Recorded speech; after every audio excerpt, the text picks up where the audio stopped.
بسم الله الرحمن الرحيم. Louange à Dieu, maître des univers, nous témoignons qu'il n'y a de Dieu que Dieu et que Mohammed sallallahu alayhi wa sallam est le messager de Dieu. Mes chers frères en islam, je vous recommande ainsi qu'à moi-même la piété, le fait de craindre Dieu. Allah est avec ceux qui le craignent.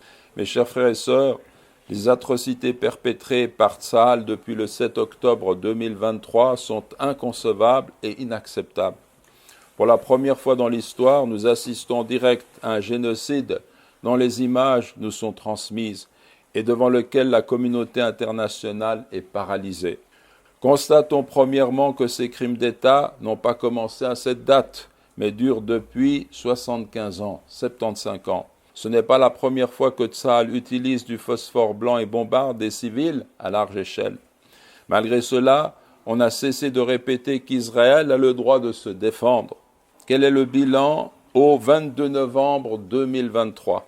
Plus de 14 000 tués, 14 000 martyrs, Inch'Allah, dont 5 600 enfants et 3 550 femmes, 33 000 blessés, 6 000 personnes enterrées ou coincées sous les décombres, et tout cela en 1 mois et demi.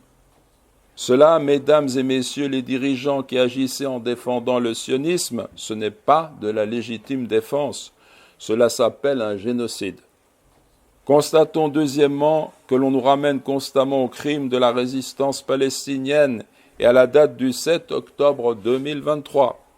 Or, la criminalisation de la résistance palestinienne, notamment du Hamas, repose sur une série de mensonges qui sont découverts les uns après les autres et qui relèvent de la propagande de guerre israélienne. Nous le répétons, il n'y a eu ni bébé égorgé, ni femme violée, ni civils enfermés et brûlés vifs. Toutes les images qui ont été fournies par l'armée israélienne bien après le 7 octobre relèvent d'un montage réalisé en se servant des restes de victimes.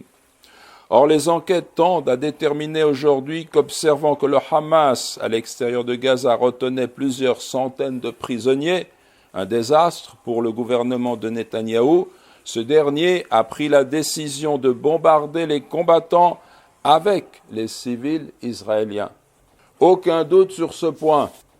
D'une part, le quotidien israélien Haaretz rapporte qu'une enquête officielle israélienne a conclu qu'un hélicoptère militaire israélien a tué des Israéliens à la fête techno en Israël le 7 octobre.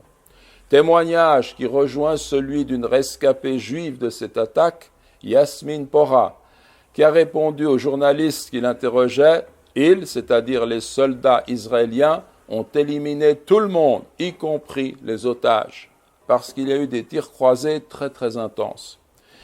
Et d'autre part, les bombardements massifs et indiscriminés sur Gaza montrent aujourd'hui que le gouvernement israélien n'a aucune forme de compassion vis-à-vis des prisonniers israéliens retenus là-bas à Gaza.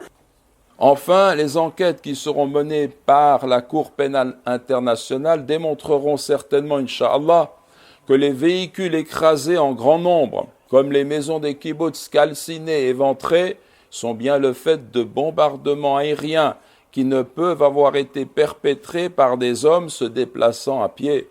Raison pour laquelle les journalistes invités à constater l'ampleur des crimes du Hamas, entre guillemets, ont été stoppés aux abords des kibboutz pour ne pas constater eux-mêmes que le meurtre des civils est en grande partie le fait d'une armée et non pas de combattants.